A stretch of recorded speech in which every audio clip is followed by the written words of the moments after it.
Hola, bienvenidos a todos. Mi nombre es Denise Aita y en esta clase vamos a hablar de síndrome coronario agudo. Entre los temas a tratar vamos a hablar de la definición, la clasificación y la fisiopatología del síndrome coronario, cuáles son los diagnósticos diferenciales que tenemos que pensar siempre que viene un paciente con dolor de pecho a la consulta, cuál es la clínica y el examen físico, la evaluación inicial que tenemos que llevar a cabo con todo paciente que ingresa a la guardia con dolor de pecho, qué métodos diagnósticos tenemos que emplear, cuál es el manejo del síndrome coronario, ya sea con o sin elevación del ST y de la angina inestable, y la estratificación del riesgo, que es muy útil a la hora de toma de decisiones. Empezamos por la definición. El síndrome coronario agudo es un cuadro clínico que se presenta súbitamente por compromiso de la circulación coronaria. Es un espectro clínico que va desde individuos con síntomas de isquemia miocárdica, individuos con inestabilidad hemodinámica o eléctrica, hasta pacientes asintomáticos. Y en esto vamos a encontrar necrosis o con menor frecuencia pacientes sin necrosis. Entonces, como para generalizar, el término de síndrome coronario agudo se aplica a pacientes en los que existe sospecha o confirmación de isquemia o infarto agudo de miocardio. Acá tenemos lo que es la cuarta definición universal, que habla de cuáles son los criterios para definir una lesión miocárdica y para definir un infarto agudo de miocardio. El término de lesión miocárdica tiene que usarse cuando haya evidencia de valores elevados de troponina, con al menos un valor por encima del percentil 99, y se define como agudo si hay un aumento o descenso de los valores de troponina. Y los criterios para definir infarto agudo de miocardio tienen que usarse cuando exista una lesión aguda del miocardio con evidencia clínica de isquemia miocárdica aguda y con detección de un aumento o descenso de los valores de troponina con al menos un valor por encima del percentil 99, con al menos uno de los siguientes, ya sean síntomas de isquemia miocárdica, nuevos cambios en el electrocardiograma, desarrollo de ondas Q patológicas, una evidencia de imagen de una nueva pérdida de miocardio viable o una nueva anomalía en el movimiento de la pared, o la identificación de un trombo coronario mediante angiografía o autopsia. También la cuarta definición habla de lo que es el infarto previo, silencioso o no reconocido, que lo define mediante la aparición de ondas Q anormales con o sin síntomas en ausencia de causas no isquémicas. También cuando hay evidencia de imagen de pérdida de miocardio viable en un patrón compatible con etiología isquémica, y cuando haya hallazgos patoanatómicos de un infarto de miocardio previo. Vamos a seguir con la clasificación. Los tres tipos tradicionales de síndrome coronario agudo son el síndrome coronario agudo con elevación del segmento ST, el síndrome coronario sin elevación del segmento ST y la angina inestable.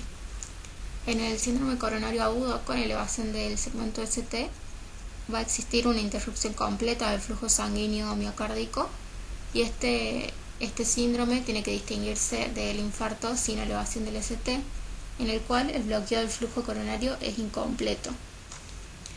Y en ambos, como dijimos previamente, va a haber una variación en los valores de troponina, con al menos un valor por encima del percentil 99.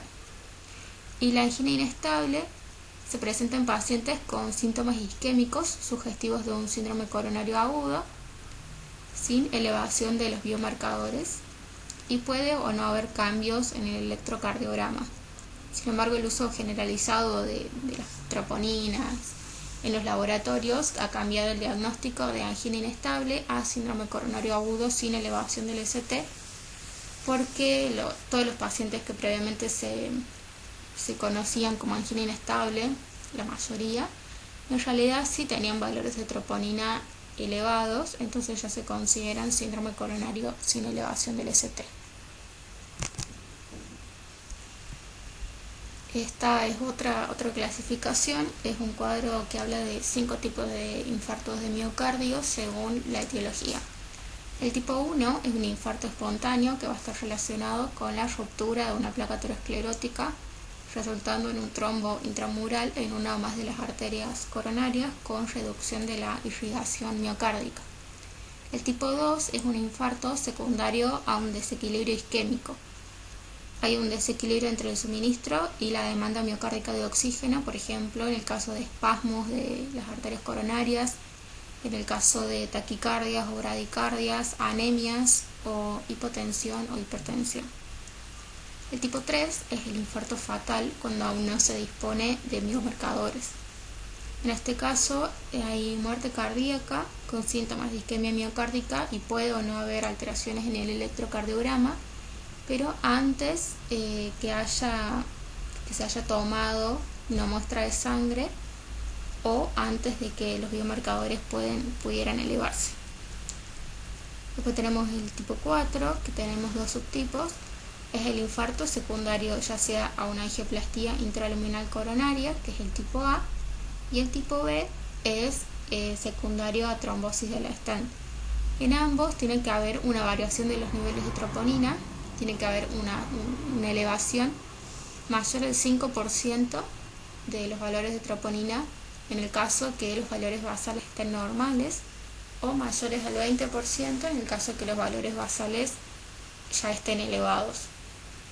Y el tipo 5 es el infarto secundario, una cirugía de revascularización miocárdica, que se define también arbitrariamente por la elevación de los biomarcadores mayor al 10% en pacientes que tenían valores normales y mayor al 20% en pacientes que ya tenían valores alterados. Acá en este gráfico podemos ver el infarto tipo 1, que es el que conocemos todos, que puede haber una oclusión total de la arteria coronaria por un trombo, que es el síndrome coronario con elevación del ST, y en esta hay una oclusión parcial que se representa con un síndrome coronario sin elevación del ST.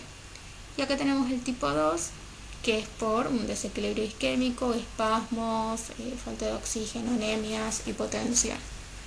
En cuanto a lo que es la fisiopatología del síndrome coronario agudo, es generalmente debido a una obstrucción de un vaso coronario a partir de la fractura de una placa de ateroma dentro del vaso. Va a desencadenar procesos de adhesión, activación y agregación plaquetaria con una activación de la cascada de coagulación y la consecuente formación de este trombo, que va a provocar distintos grados de obstrucción al flujo sanguíneo y va a ocasionar un desbalance entre la oferta y la demanda de oxígeno por el músculo cardíaco. En este gráfico podemos evidenciar lo que son las lesiones iniciales, que va a consistir en depósitos de lípidos detectables solo microscópicamente en la íntima junto a la presencia de macrófagos, algunos de los cuales van a comenzar a presentar inclusiones de lípidos dentro del citoplasma, lo que da lugar a la célula espumosa. Esto va a seguir progresando y va a haber mucha cantidad de células espumosas. Van a ir apareciendo también células musculares lisas cargadas con lípidos en su citoplasma, y también va a haber linfocitos T y mastocitos. Esto va a seguir acumulándose con también depósitos extracelulares de lípidos. Va a generar lo que es el ateroma, que es una lesión más compleja en la que las células espumosas se van a disponer en múltiples capas junto con células musculares lisas con abundante lípido extracelular, que es lo que se conoce como núcleo lipídico o core lipídico. Y también va a haber tejido conjuntivo en una disposición progresivamente más compleja. Esto va a continuar evolucionando y vamos a tener la placa complicada, donde la ruptura de la placa, de la superficie de la placa, va a disminuir localmente las propiedades antiplaquetarias del endotelio y va a provocar la interacción entre las plaquetas y el endotelio expuesto.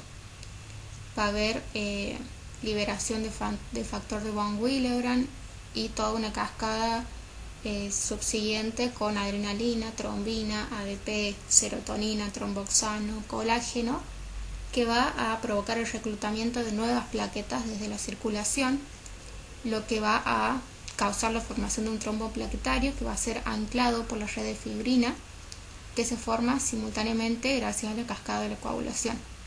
Y vamos a tener ya lo que es el trombo dentro de la arteria coronaria, que se origina a partir de la complicación de una placa de ateroma.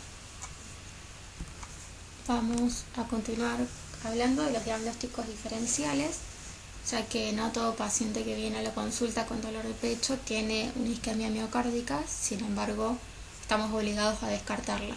Dentro de las causas cardíacas, obviamente tenemos la isquemia miocárdica, el infarto, tenemos la disección aórtica y la pericarditis.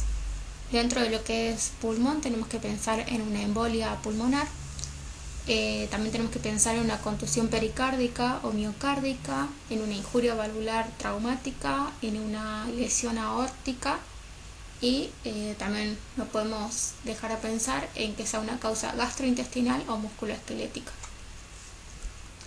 Luego tenemos los diagnósticos diferenciales que pueden poner en riesgo la vida del paciente, como en el caso de la disección aórtica, que va a afectar con mayor frecuencia a pacientes con hipertensión en su séptima década de vida, pero también puede afectar a individuos más jóvenes, en particular aquellos que tengan alguna anomalía conocida de la válvula aórtica o del tejido conectivo, y va a ser un dolor muy intenso con su máxima intensidad desde el inicio. A menudo se irradia y va a haber ausencia o diferencia en los pulsos periféricos. Luego tenemos también el aneurisma de aorta, la miocarditis, la cardiomiopatía de Takotsubo, que es por estrés, la embolia pulmonar, el neumotórax a tensión o traumático, la ruptura esofágica, que va a generar una mediastinitis, y la perforación de una úlcera péptica, que también va a generar bastante cuadro abdominal. Luego vamos a hablar de lo que es la clínica. En la clínica tenemos signos o síntomas que van a ser muy característicos. Sin embargo, hay pacientes que no se presentan con estos síntomas tan típicos del síndrome coronario agudo.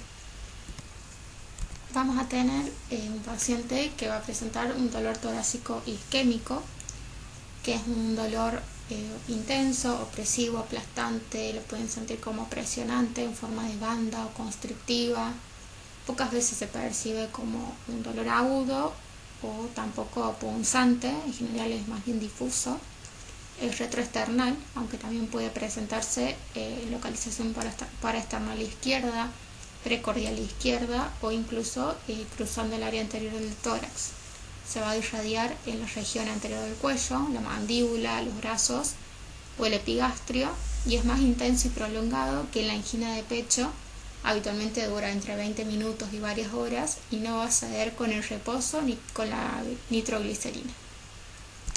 También el paciente va a tener síntomas vegetativos de sudoración fría, vértigo, disnea, diarrea puede tener náuseas y vómitos por activación del reflejo vagal o estimulación de receptores ventriculares izquierdos, que es más frecuente en infartos inferiores, y el paciente va a sentir que se está muriendo, va a tener una sensación de muerte inminente. En cuanto al examen físico, ningún hallazgo físico es diagnóstico patognomónico de infarto, pero los pacientes pueden llegar a tener una hiperactividad simpática o parasimpática con taquicardia e hipertensión, en el caso que tenga una hiperactividad simpática, o bradicardia e hipotensión si tiene una hiperactividad parasimpática. A veces el episodio de síndrome coronario agudo va a comprometer lo que es la función ventricular, entonces vamos a tener extratonos, ruidos cardíacos hipofonéticos, crepitantes pulmonares, puede haber hipoperfusión periférica, y vamos a emplear lo que es la clasificación de Kiel-Kimball, que nos va a hablar del compromiso ventricular. También el paciente puede llegar a tener un soplo de insuficiencia mitral, puede tener roce pericárdico por una pericarditis metainfarto y aumento de la presión venosa yugular con los signos de Kussmaul y pulso paradójico. Vamos a continuar con lo que es la evaluación inicial que tenemos que realizar con todo paciente que viene con un dolor de pecho. La evaluación clínica del paciente con un posible síndrome coronario agudo comienza tan pronto como el paciente llega a la guardia. La evaluación inicial consiste en la clasificación aguda y la estratificación temprana del riesgo y tenemos 90 minutos entre que el paciente ingresa al hospital y la angioplastía coronaria, es lo que se conoce como 90 minutos puerta balón. Tenemos que obtener un electrocardiograma dentro de los primeros 10 minutos de llegada del paciente y emplear el triage, es decir, evaluar cómo está la circulación, la vía aérea y la ventilación. Tenemos que evaluar la capacidad de respuesta, las vías respiratorias, la circulación. En pacientes que presentan un paro cardiorrespiratorio tenemos que seguir los algoritmos de reanimación adecuados. También puede haber evidencia de hipoperfusión sistémica con hipotensión, taquicardia, deterioro cognitivo, la piel fría, pálida, húmeda. En estos casos tenemos que pensar en shock cardiogénico, que va a complicar el infarto agudo de miocardio y va a requerir una evaluación y un tratamiento intensivo. El paciente también puede presentar una insuficiencia cardíaca con hipoxia. Estos pacientes van a presentar disnea, edema pulmonar y gran compromiso respiratorio que va a requerir una oxigenación agresiva, la estabilización de las vías respiratorias, tratamiento con diuréticos y reducción de la poscarga. Y también puede presentar arritmias ventriculares, generalmente son taquiarritmias que están sostenidos en el periodo perinfarto y que tienen que tratarse también inmediatamente por su efecto deleterio sobre el gasto cardíaco y por el riesgo de progresar a fibrilación ventricular. Es esencial que la evaluación y el manejo inicial sea rápido, pero metódico y basado en la evidencia. La sospecha temprana del diagnóstico es fundamental para el tratamiento del paciente y tenemos que considerarlo en todo paciente que se presente con dolor de pecho, dificultad para respirar, una nueva insuficiencia cardíaca, un paro cardiorrespiratorio o nuevos cambios en el electrocardiograma. Este es un algoritmo donde tenemos que ver de acuerdo a la clínica si es poco sugestivo un síndrome coronario o altamente sugestivo, cuando es un dolor bien típico con la irradiación que ya hablamos. Tenemos que tomar un electrocardiograma, como ya dijimos, en los primeros 10 minutos, donde puede ser un electrocardiograma normal, puede tener una pequeña depresión del ST o una elevación del segmento ST. De acuerdo a los valores de troponina, pueden estar normales o pueden estar levemente elevados o considerablemente elevados. Entonces, de acuerdo a esto, ya podemos diferenciar cuando es una causa no cardíaca, que el paciente se puede ir a su casa y continuarse por ambulatorio, o el paciente que se tiene que quedar en observación cuando es una angina inestable, otras causas cardíacas, o directamente tiene que el paciente ser ingresado en el caso que tenga un síndrome coronario, ya sea con o sin elevación del ST. Luego tenemos los métodos diagnósticos. Dentro de los métodos diagnósticos tenemos el electrocardiograma, el comité de la Sociedad Europea de Cardiología, de la Fundación del Colegio Americano de Cardiología y de la Asociación Americana del Corazón establecieron criterios electrocardiográficos específicos para el diagnóstico de un infarto con elevación del segmento ST, que son una nueva elevación del segmento ST en el punto J en dos derivaciones contiguas con los puntos de corte de acuerdo a las derivaciones. El punto de corte es de 0,1 milivoltios o más en todas las derivaciones excepto en las derivaciones B2 y B3. Para las derivaciones B2 y B3 tenemos que tener en cuenta el sexo y la edad. En los hombres tenemos que ver si tienen más de 40 años o menos de 40 años. En los hombres mayores de 40 años el punto de corte del segmento ST es igual o mayor a 2 milímetros. Y en los hombres menores de 40 años es de 2,5 milímetros, igual o mayor en la elevación del segmento ST. Y en el caso de las mujeres, es independientemente de la edad, se considera una elevación del segmento ST si el punto J está 1,5 milímetros por encima de la línea basal. y también si el paciente presenta un bloqueo completo de rama izquierda nuevo o presumiblemente nuevo, tenemos que pensar en un síndrome coronario con elevación del segmento ST. También el Comité de la Sociedad Europea de Cardiología, la Asociación Americana del Corazón, establecieron los criterios para diagnosticar un infarto agudo de miocardio sin elevación del ST en el electrocardiograma, que es una nueva depresión del ST, ya sea horizontal o descendente, igual o mayor a 0,5 milímetros en dos derivaciones contiguas, o la inversión de la T mayor a 1 milímetro en dos derivaciones contiguas con una onda R prominente o una relación RS mayor a 1. Y bueno, acá tenemos un electrocardiograma de un paciente que presenta un síndrome coronario agudo con elevación del segmento ST. Lo vemos acá el punto J elevado en la cara inferolateral. Y este es un ejemplo de un síndrome coronario con descenso del segmento ST, es decir, sin elevación del mismo, que vamos a ver acá una infradesnivel, también en una cara inferolateral. Se recomienda realizar 2 derivaciones del electrocardiograma y en pacientes que tengamos una sospecha clínica de infarto en quienes el electrocardiograma inicial no es diagnóstico, se recomienda que se repita a intervalos de 20 a 30 minutos.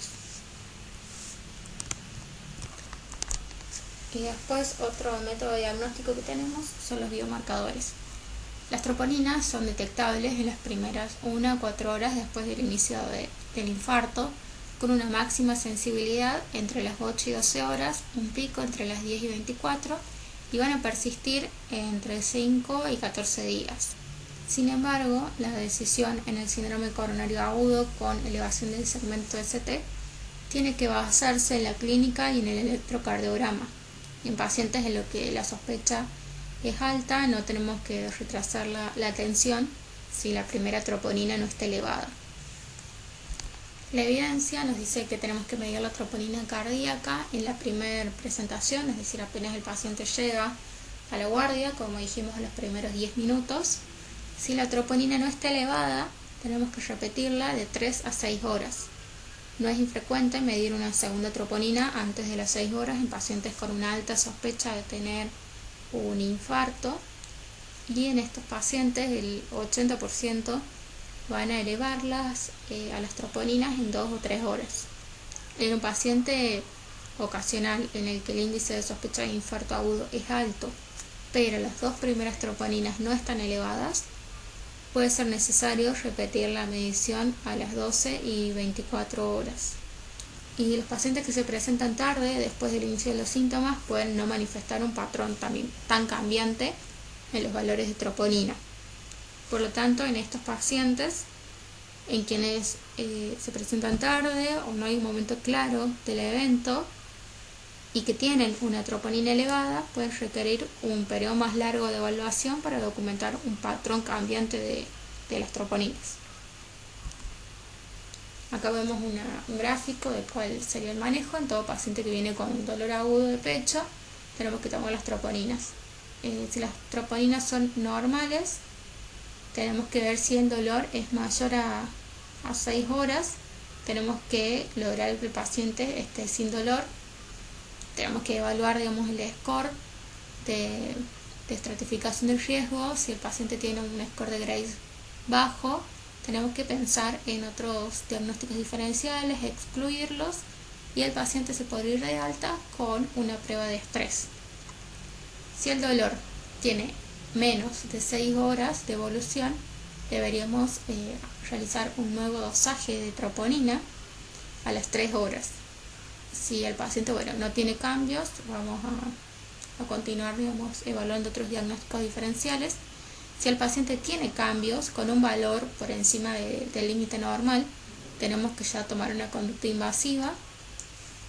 Y otra posibilidad sería que en la primera instancia el paciente ya tenga valores elevados de troponina.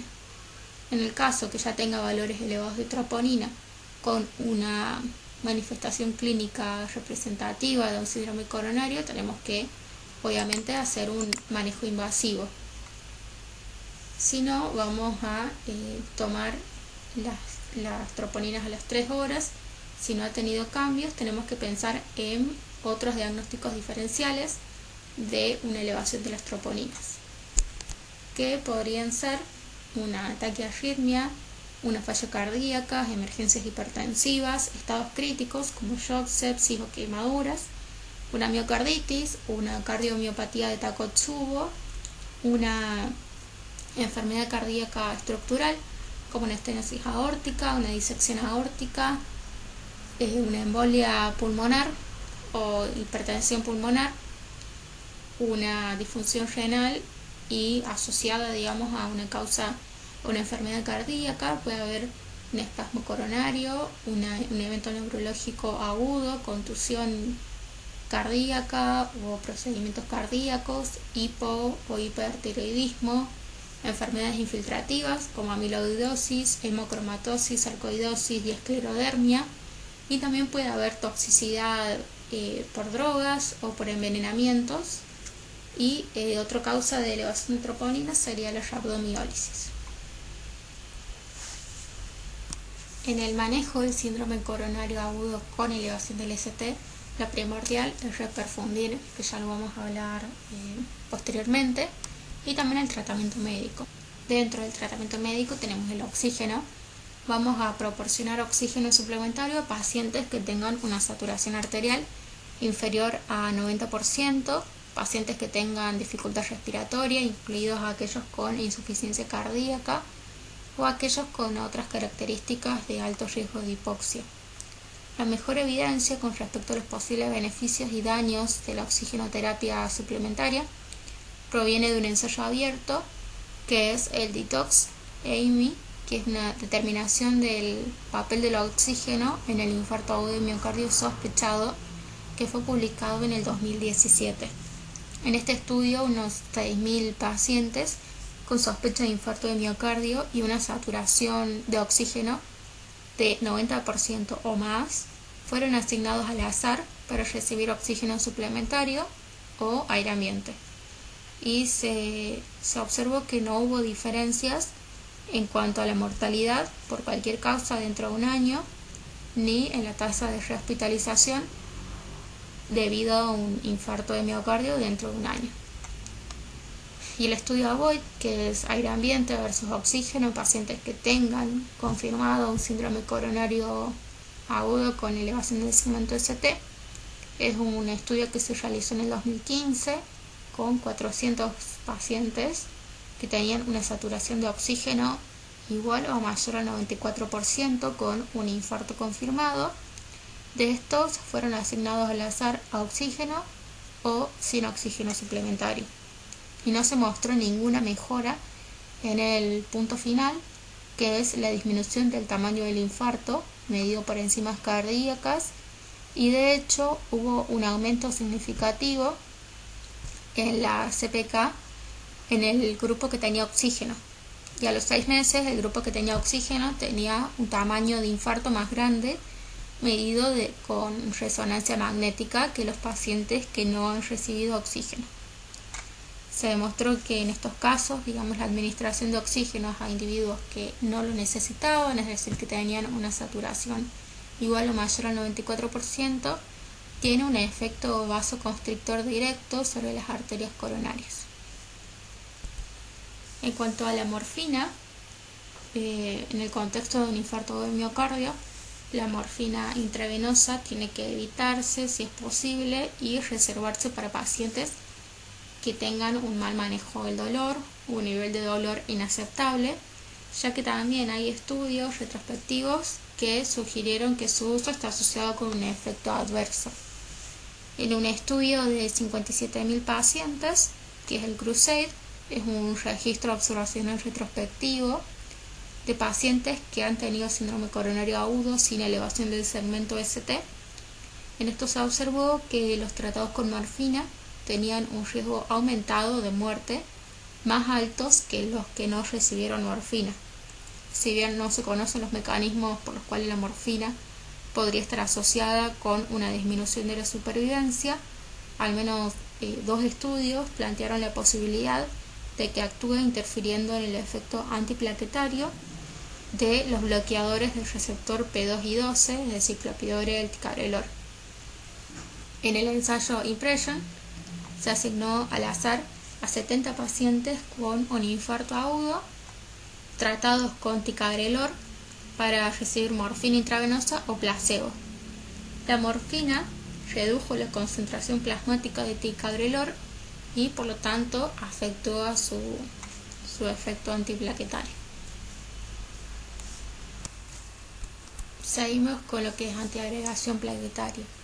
La mayoría de los pacientes con un síndrome coronario agudo, ya sea con o sin elevación del segmento ST, tienen que comenzar con la terapia antiplaquetaria dual con aspirina y un inhibidor del ADP o bloqueador del receptor P2 y 12 tan pronto como sea posible después de que se establezca el diagnóstico.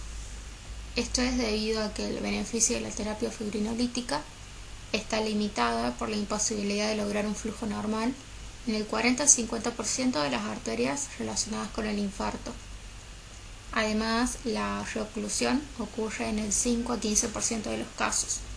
Estas observaciones respaldaron la hipótesis de que una terapia antiplaquetaria más agresiva que la aspirina sola podría mejorar los resultados después de la terapia fibrinolítica. Y en pacientes que se someten a una intervención percutánea con colocación de stent, la trombosis del stent es una complicación potencialmente catastrófica y la doble antiagregación va a reducir este riesgo. La aspirina demostró su eficacia y seguridad en la terapia aguda de pacientes con síndrome coronario, similar a todos los pacientes con enfermedad de las arterias coronarias.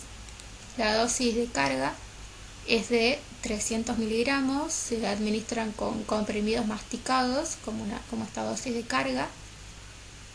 Se hace masticados debido a que así se establece un nivel alto en sangre y después de la dosis de carga se prescribe la dosis de mantenimiento, que es de 100 miligramos por día.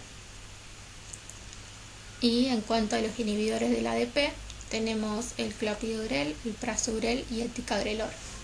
El clopidogrel se administra una dosis de carga de 300 a 600 miligramos con una dosis de mantenimiento de 75 miligramos al día y la duración del efecto es de 3 a 10 días. Se tiene que interrumpir antes de una cirugía, se tiene que interrumpir unos 5 días antes de la misma.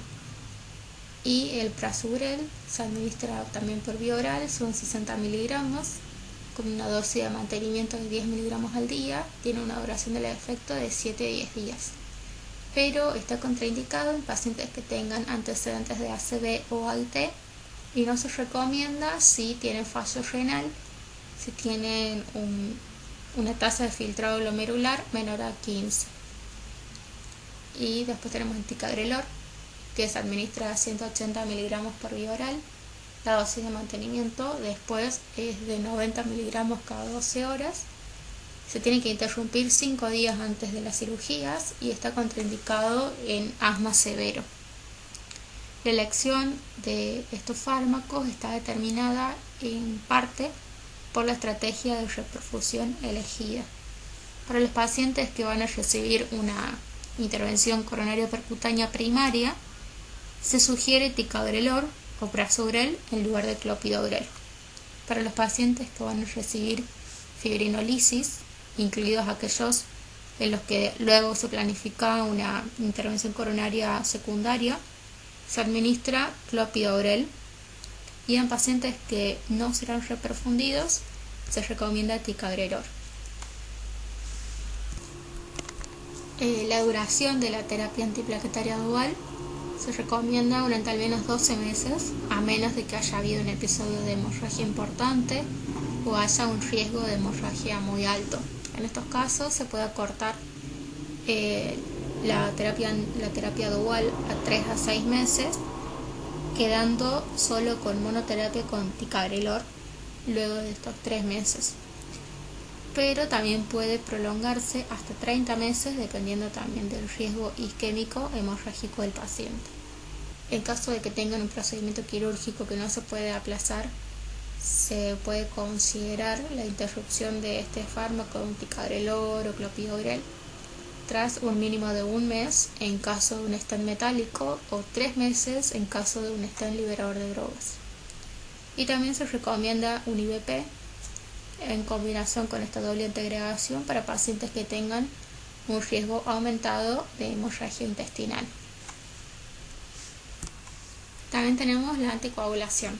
El objetivo de esta terapia antitrombótica, que es con la combinación de anticoagulantes y antiagregantes plaquetarios, el objetivo es prevenir la extensión y la formación de coágulos en los casos que el coágulo ya haya sufrido fibrinólisis, ya sea por mecanismos intrínsecos, por tratamiento fibrinolítico o por medios mecánicos.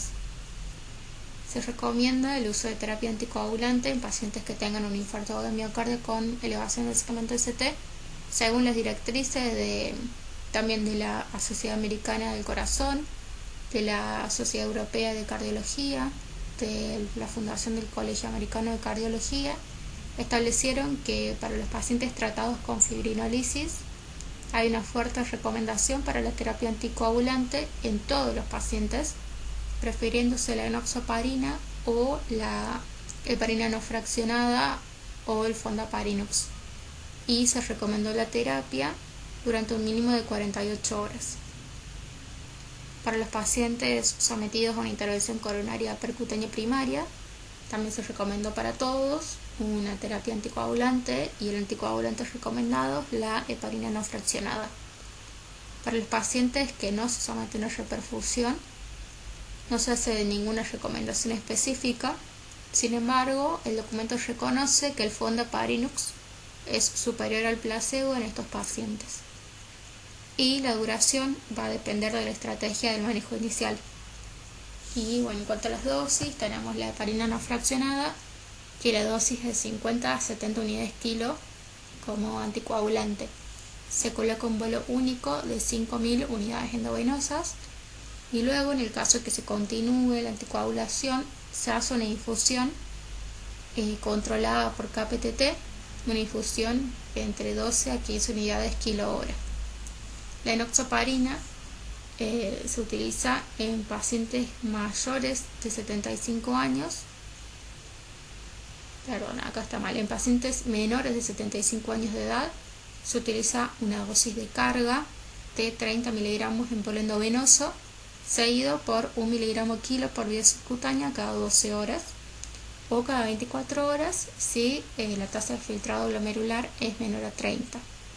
Y en pacientes que tengan más de 75 años no se hace una dosis de carga, sino que se usa 0,75 miligramos kilo por vía subcutánea cada 12 horas.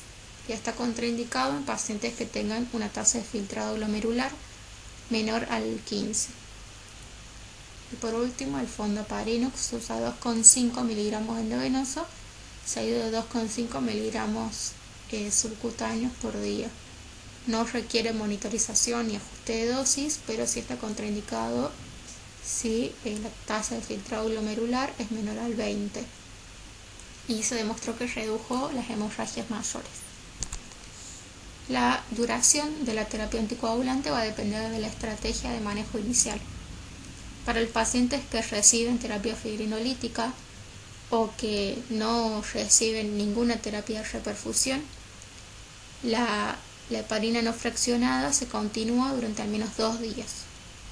Si se utiliza heparina de bajo peso molecular o fondaparinux, la terapia tiene que continuarse preferiblemente hasta 8 días o hasta el alta hospitalaria, lo que ocurra primero.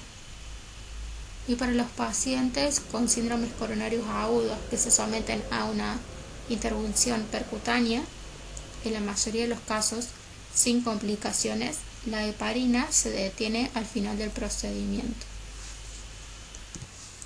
También se hace una mención especial para los DOACs, que son los nuevos anticoagulantes, para los pacientes que tengan un infarto agudo de miocardio sin ACV ni ALT previo, que tengan un riesgo isquémico alto y hemorrágico bajo, que estén tratados con aspirina y clopidogrel, puede considerarse una dosis baja de rivaroxaban por 1 año tras la suspensión de la anticoagulación parenteral. Es una recomendación 2B. Y otra mención especial es en el caso de que tenga un paciente una FA en contexto de un síndrome coronario agudo. Hay que evaluar primero el CHA2-VASc. Si es mayor o igual a 1 en un hombre o mayor o igual a 2 en mujeres, se recomienda un periodo corto de terapia triple hasta 1 semana desde el evento y luego continuar con DOACs más clopidogrel o aspirina. En pacientes que tengan un riesgo isquémico alto se admite una terapia triple por 1 mes y al año se va a continuar solo con anticoagulantes o a partir de los 6 meses en caso que tengan un riesgo de sangrado alto.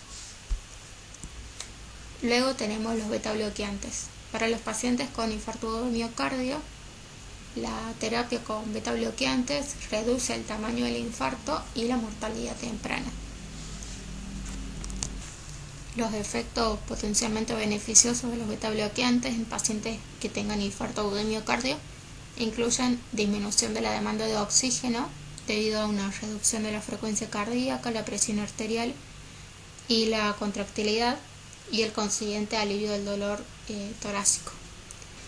También disminuye el riesgo de fibrilación ventricular, como lo sugieren los estudios experimentales que muestran un aumento en el umbral de fibrilación ventricular y estos ensayos clínicos muestran una reducción relativa del riesgo de muerte cardíaca súbita. También la bradicardia va a prolongar la diástole y por lo tanto mejora la perfusión diastólica coronaria, se va a reducir la remodelación cardíaca y mejora la función hemodinámica del ventrículo izquierdo según el tamaño del infarto y el momento del tratamiento. También va a mejorar la función diastólica del ventrículo izquierdo con un patrón de llenado menos restrictivo y se comprobó que inhibe la agregación plaquetaria y la síntesis de tromboxano. Para todos los pacientes sin bradicardia o hipotensión, se los trata con un beta-bloqueante oral dentro de las primeras 24 horas después del diagnóstico. Se prefiere un beta-bloqueante oral cardioselectivo como metoprolol o atenolol y de acción corta.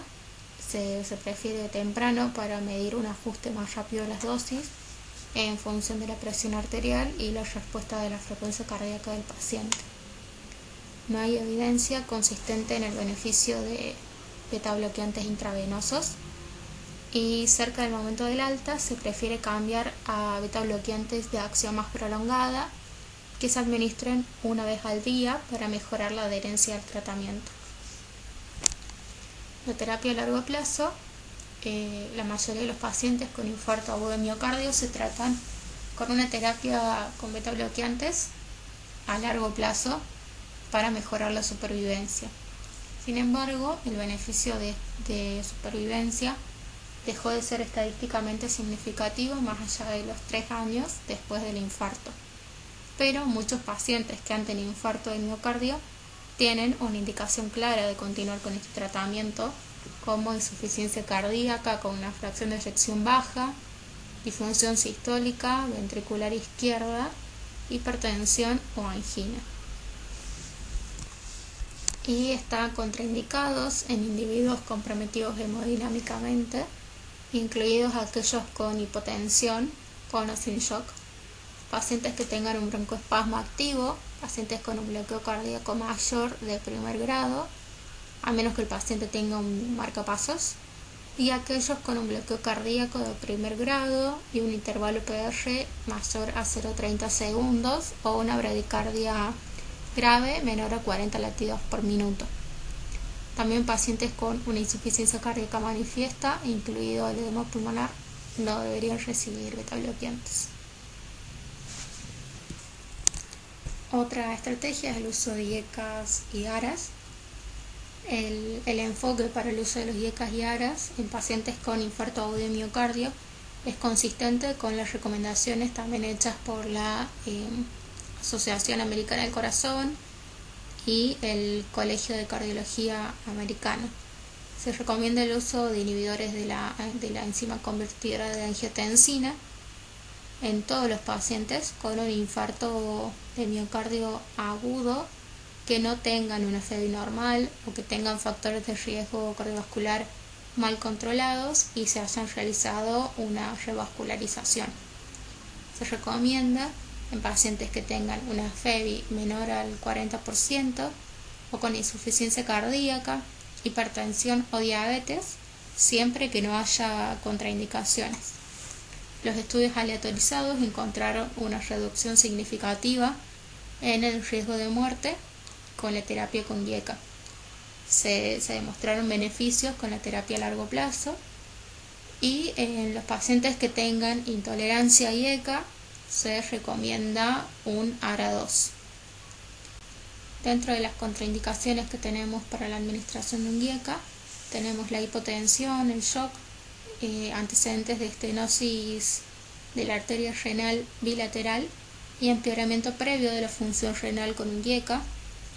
La presencia de insuficiencia renal por sí sola no es una contraindicación para el uso de inhibidores de IECA o ARA-2. Luego tenemos las estatinas. Para todos los pacientes con cardiopatía coronaria tenemos que brindar un tratamiento de hipolipemiante intensivo a largo plazo, comenzando con una estatina independientemente del valor basal de LDL. Comenzamos la terapia de reducción del LDL. Comenzamos la terapia de reducción de LDL lo antes posible después de que se haya realizado el diagnóstico. Para todos los pacientes que tengan un síndrome coronario intentamos reducir la LDL a aproximadamente 50-55 miligramos de decilitro. Para los pacientes cuyo valor basal es mayor a 55 antes del tratamiento con la estatina, se inicia una terapia con estatinas de alta intensidad, que es 80 miligramos de atorvastatina o 20-40 miligramos de rosuvastatina al día, y se continúa indefinidamente. Para los pacientes que ya reciben estatinas de alta intensidad, se agrega ezetimibe 10 miligramos al día, y para los pacientes cuyo nivel basal de LDL es menor a 50, no hay datos que respalden una recomendación específica con respecto al tratamiento con estatinas. Se inicia en estos pacientes con una dosis moderada. El objetivo es reducir la incidencia de muerte cardiovascular, infarto de miocardio, ACV y eventos isquémicos recurrentes en los siguientes 10 años. Y el tratamiento es a largo plazo, es de forma indefinida. Luego tenemos los nitratos, cuyo mecanismo de acción es mediante la dilatación de las grandes arterias coronarias y arteriolas, que puede conducir a un aumento de la perfusión en las zonas isquémicas.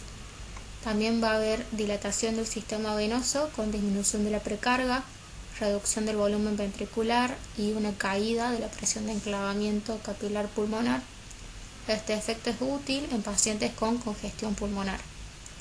También se produce una dilatación arterial sistémica que va a disminuir la poscarga, pero en menor grado, y estos cambios van a reducir la tensión de la pared y el consumo de oxígeno y pueden revertir un patrón de llenado restrictivo. Se puede utilizar nitroglicerina sublingual o endovenosa.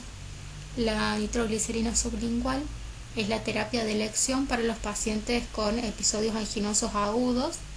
Se debe usar en una dosis de 0,4 miligramos cada 5 minutos hasta un total de 3 dosis. Y la nitroglicerina endovenosa se inicia típicamente en pacientes que tengan un dolor torácico isquémico persistente a pesar de las 3 tabletas sublinguales de nitroglicerina y en pacientes que estén muy hipertensos. Se realiza mediante una infusión continua que va a permitir la titulación de la terapia de acuerdo a la respuesta de la presión arterial. Se inicia de 5 a 10 microgramos por minuto. La reducción de la presión arterial tiene que ser gradual, prestando especial atención a los signos y síntomas de hipoperfusión. la presión sistólica no tiene que caer por debajo de 90 milímetros de mercurio ni más de 30 milímetros de mercurio. Y en general la dosis no tiene que exceder los 400 microgramos por minuto, y la infusión está indicada durante las primeras 48 horas para la isquemia persistente, insuficiencia cardíaca o hipertensión. Los principales efectos adversos inducidos por los nitratos incluyen la hipotensión, especialmente en pacientes que tengan isquemia ventricular o hipovolemia. También pueden producir cefalea y taquicardia. Sin embargo, la hipovolemia o la hipotensión inducida por nitratos responden rápidamente a la reposición de volumen y el efecto antiisquémico persiste.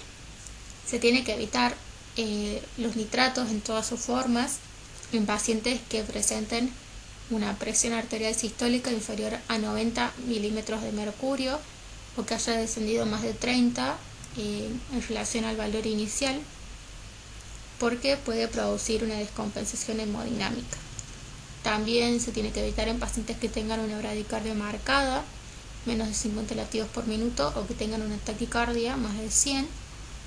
En pacientes que tengan un infarto ventricular derecho conocido o sospechado, ya que también generan una hipotensión y descompensación hemodinámica.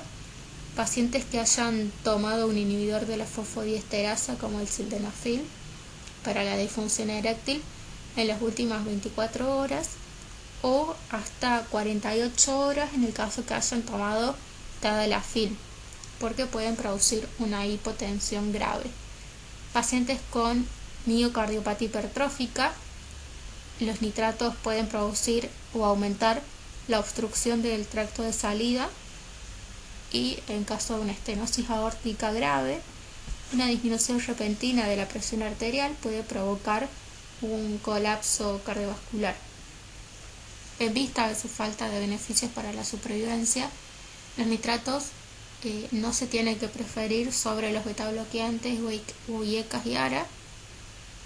No deben excluir, la terapia con betabloqueantes y ECA-ARA, ya que son los únicos fármacos que mejoran la supervivencia, un beneficio que no se observó con la nitroglicerina. Y la terapia a largo plazo, en caso que los requiera, es para prevenir el remodelado cardíaco. Solo se consideran pacientes que no pueden tomar un inhibidor de la angiotensina. Ahora vamos a hablar de la reperfusión.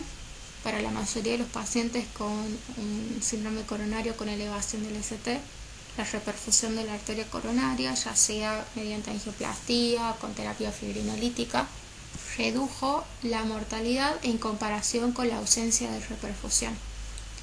La terapia de reperfusión está indicada en todos los pacientes que tengan síntomas de isquemia de menos de 12 horas de duración y una elevación persistente del segmento ST.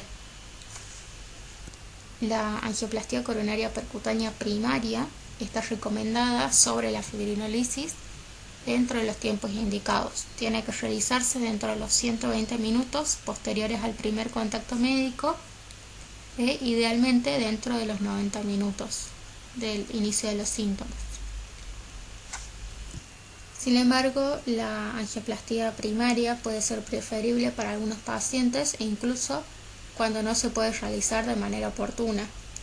Por ejemplo, pacientes en los que el diagnóstico es dudoso, aquellos con un alto riesgo de hemorragia, aquellos con un alto riesgo de muerte, como aquellos que tengan un shock cardiogénico, se puede hacer una angioplastía retrasada, es decir, más de 120 minutos desde el primer contacto médico.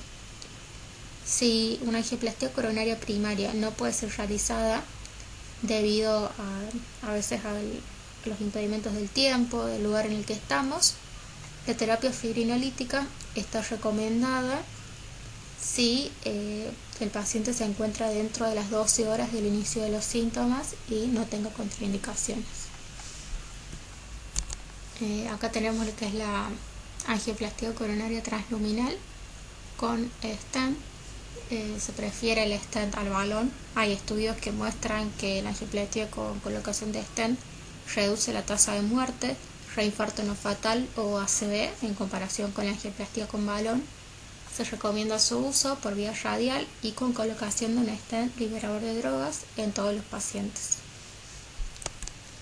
La angiografía temprana dentro de las 24 horas es recomendada si los síntomas han sido completamente aliviados y la elevación del segmento ST se ha normalizado completamente de manera espontánea o luego de la administración de nitroglicerina.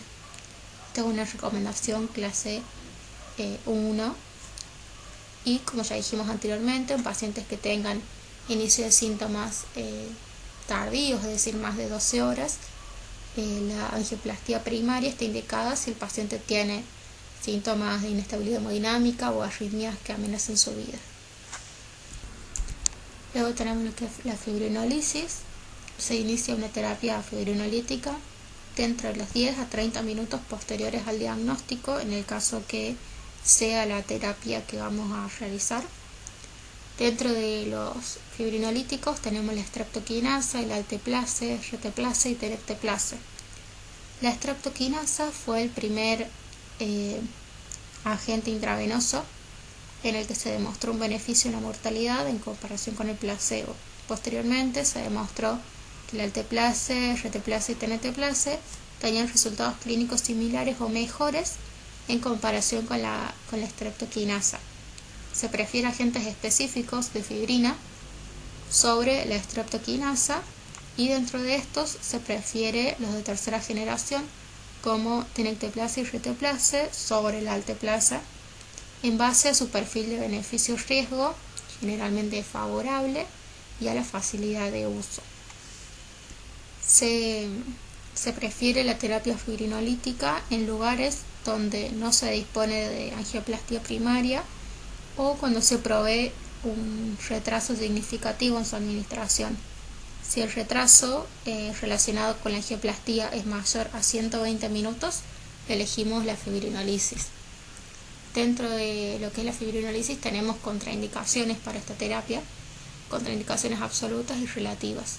Dentro de las contraindicaciones absolutas tenemos hemorragia intracraneal previa, una lesión vascular cerebral conocida, una neoplasia intracraneal maligna conocida, que haya tenido un ACV isquémico dentro de los 6 meses anteriores al infarto, que haya sospecha de disección aórtica, una hemorragia gastrointestinal en el último mes, diátesis hemorrágica, que tenga un traumatismo facial o de cabeza cerrado significativo en el último mes, que haya tenido una punción vascular en un sitio no compresible en las últimas 24 horas, como por ejemplo una biopsia renal, una punción lumbar, una vía central de manera subclavia o que haya tenido una cirugía mayor dentro del último mes. Dentro de las contraindicaciones relativas tenemos que el paciente haya tenido un AIT en los últimos 6 meses, que esté usando anticoagulantes orales, que esté la paciente embarazada o una semana posparto, que tenga una hipertensión refractaria, que tenga una enfermedad hepática avanzada, endocarditis infecciosa, una úlcera péptica activa o que haya tenido una reanimación cardiopulmonar traumática o prolongada, es decir, más de 10 minutos. Cuando se haya elegido una terapia fibrinolítica como estrategia de reperfusión primaria, se sugiere que la mayoría de los pacientes reciban una angiografía posterior y una posible angioplastia con colocación de stent de la arteria infartada. Generalmente los pacientes que reciben una terapia fibrinolítica son transferidos inmediatamente a un hospital que tenga hemodinamia para una angiografía coronaria, generalmente dentro de las 3 horas a 24 horas posterior a la fibrinolisis. La justificación para realizar una angioplastia secundaria o de rescate después de la fibrinolisis es que muchos pacientes tienen una reducción persistente del flujo de la arteria coronaria y tienen un mayor riesgo de reinfarto. Aunque la fibrinolisis restaura la permeabilidad en el 80% de las arterias relacionadas con el infarto, la normalización del flujo sanguíneo se observa solo en un 50-60% de las arterias.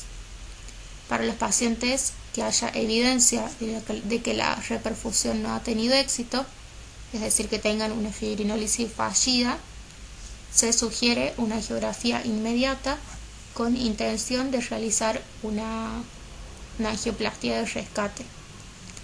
El fallo de esta fibrinólisis a menudo se manifiesta clínicamente por dolor torácico persistente o que empeora, elevación persistente o empeoramiento del segmento ST, inestabilidad hemodinámica o insuficiencia cardíaca. Bueno, este cuadro resume todo lo que estuvimos hablando. El paciente llega, se hace el diagnóstico de síndrome coronario con elevación del segmento ST mediante el electrocardiograma. Tenemos que ver si podemos hacer una angioplastía o una fibrinólisis. Si tenemos menos de 120 minutos para la angioplastía, se realiza la angioplastía primaria como estrategia, que bueno, se puede hacer en ese hospital o se va a transferir a algún centro que lo realice, pero dentro de los primeros 90 minutos de llegada del paciente se tiene que estar haciendo la reperfusión. Si tenemos más de 120 minutos de demora para realizar esto, se elige la fibrinólisis. Se realiza el bolo de fibrinolítico, como dijimos se prefiere el tenecteplase, y se va a transferir a un centro que tenga angioplastías, que tenga hemodinamia en los siguientes 60-90 minutos del fibrinolítico. Cuando el paciente ya se encuentra en el centro, hay que ver si el paciente tiene criterios de que ya se haya reperfundido o no. Como ya dijimos, si el paciente continúa con dolor torácico, el electrocardiograma tiene persistencia de elevación del segmento ST, quiere decir que el paciente no ha reperfundido, entonces se hace una angioplastía de rescate. Si el paciente ha logrado una reperfusión con el fibrinolítico, se programa una angioplastía de rutina dentro de las 3 a 24 horas posterior al fibrinolítico. Acá tenemos un esquema, un algoritmo diagnóstico y de manejo de síndrome coronario agudo, que es muy lindo, está en UpToDate, y nos muestra que, bueno, con todo paciente que viene con un dolor de pecho, con un patrón sugestivo de un síndrome coronario agudo, en los primeros 10 minutos tenemos que hacer un triage, obtener un electrocardiograma con 12 derivaciones, hacer un examen físico y una anamnesis focalizada. Si tenemos alta sospecha de un síndrome coronario, vamos a indicarle al paciente la aspirina en carga, le podemos dar nitroglicerina sublingual, tenemos que obtener un acceso endovenoso, vamos a tomarle sangre para realizar las troponinas, podemos hacer electrocardiogramas continuos, tenemos que tener al paciente monitorizado y en el caso que lo necesiten se puede administrar oxígeno. Si realizamos en estos 10 primeros minutos un electrocardiograma y no es diagnóstico, hay que repetirlo y se repite cada 15 a 30 minutos si sigue siendo no diagnóstico y tenemos altas sospechas. Luego podemos tener 3 panoramas: que tengamos diagnóstico de un infarto agudo con elevación del segmento ST. En estos casos vamos a ponerle un anticoagulante, un beta-bloqueante, nitroglicerina, y el paciente va a ir rápidamente a una angioplastía primaria. En el caso que tenga alta sospecha de isquemia pero sin elevación persistente del segmento ST, vamos a ir con lo mismo, anticoagulantes, beta-bloqueantes y nitroglicerina, mientras buscamos factores de alto riesgo como como depresión del segmento ST, elevación de biomarcadores cardíacos, un dolor de pecho persistente, inestabilidad hemodinámica y que tengan un score de riesgo elevado. En estos casos vamos a realizar una cateterización si el riesgo es alto o manejo clínico si el riesgo que tenemos de que el paciente tenga un síndrome coronario es bajo. Si tenemos un electrocardiograma normal o biomarcadores cardíacos normales, vamos a continuar la evaluación y el monitoreo, se repiten los electrocardiogramas y las troponinas a las 6 o 12 horas, y vamos a pensar en alternativas diagnósticas. Si tenemos una evidencia luego de isquemia o infarto, vamos a tratarlo como infarto sin elevación del segmento ST. Y si no tenemos evidencia de infarto o isquemia luego de toda esta observación, vamos a realizarle estudios de imagen o test de estrés, como un SPECT o un eco estrés. Y bueno, acá tenemos el manejo del síndrome coronario agudo sin elevación del segmento ST y la angina inestable. En estos pacientes también tiene que ser tratados con un régimen médico temprano, similar al utilizado con los pacientes que tienen un infarto con elevación del segmento ST, pero en estos hay una excepción, es que no hay evidencia de beneficio de la fibrinólisis e incluso hay posibles daños de la misma. Entonces en estos pacientes hay que hacer tratamiento médico. La evaluación del riesgo en los pacientes con síndrome coronario agudo tiene varios objetivos: informar y aconsejar al paciente y a la familia, identificar a los pacientes que tengan un riesgo elevado de muerte o infarto para mejorar su pronóstico con un tratamiento adecuado, identificar a los sujetos que tengan un riesgo muy bajo, que no requieran estudios invasivos, de manera que se eviten los costos, riesgos innecesarios de estas técnicas. Los pacientes, por ejemplo, que tienen un riesgo muy alto son aquellos pacientes que han tenido aceleración de los síntomas isquémicos en las últimas 48 horas, que tengan un dolor típico, en reposo continuo, prolongado, más de 20 minutos, que obviamente en el examen físico, si tienen edema pulmonar, un soplo mitral, estertores nuevos o agravados, que tengan hipotensión, bradicardia, taquicardia, ya lo convierte en paciente con un riesgo alto de tener un síndrome coronario. Que en el electrocardiograma tengamos cambios transitorios en el segmento ST, un bloqueo de rama nuevo o supuestamente nuevo, una taquicardia ventricular sostenida y que los biomarcadores estén elevados. En todos estos casos hay pacientes de altísimo riesgo de tener un síndrome coronario.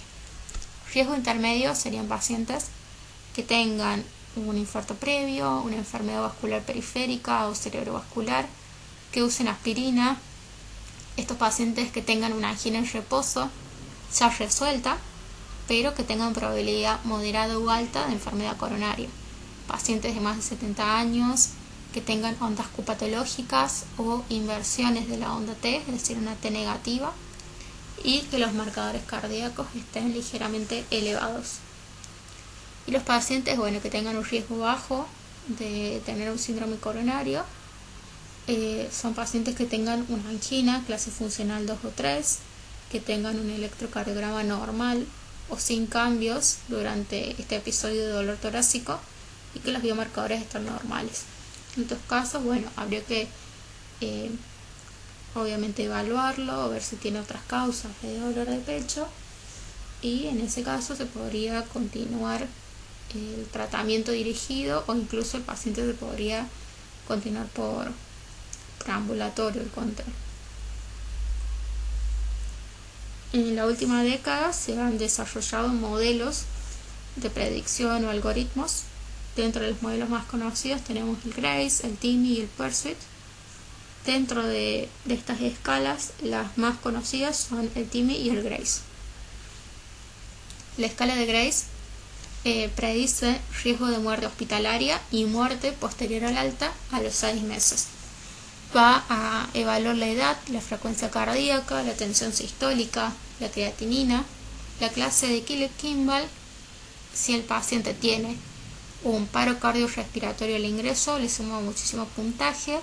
Si tiene elevación de las enzimas cardíacas o desviación del segmento ST, también suma su puntaje. En base a todo lo que sumamos acá y el número que obtenemos, vamos a tener una escala de Grace baja, intermedia o alta, que nos va a dar, nos va a pronosticar, digamos, nos va a decir qué riesgo de muerte tiene el paciente en los próximos 6 meses. De 3, menor de 3 o mayor de 3%, mayor del 8%. Luego tenemos el PERSIT, que nos va a evaluar el riesgo de muerte o muerte-infarto a los 30 días después del ingreso, y que esta escala evalúa la edad, el sexo, el empeoramiento de la disnea en las últimas 6 semanas, que el paciente tenga signos de falla cardíaca y que en el electrocardiograma presente una depresión del segmento ST. Por último, tenemos el score de TIMI, que evalúa el riesgo de mortalidad por todas las causas, infarto de miocardio e isquemia recurrente grave que requiera una revascularización urgente dentro de los 14 días posteriores al ingreso. Bueno, el score de TIMI, acá tenemos la escala que evalúa edad y otros factores de riesgo. Se puede aplicar ampliamente. A los 30 días el PERSIT es mejor que otros en los pacientes que tienen un alto riesgo, y dentro de estos el score de Grace es superior para predecir el riesgo de muerte o infarto de miocardio al año del ingreso. Y bueno, eso es todo.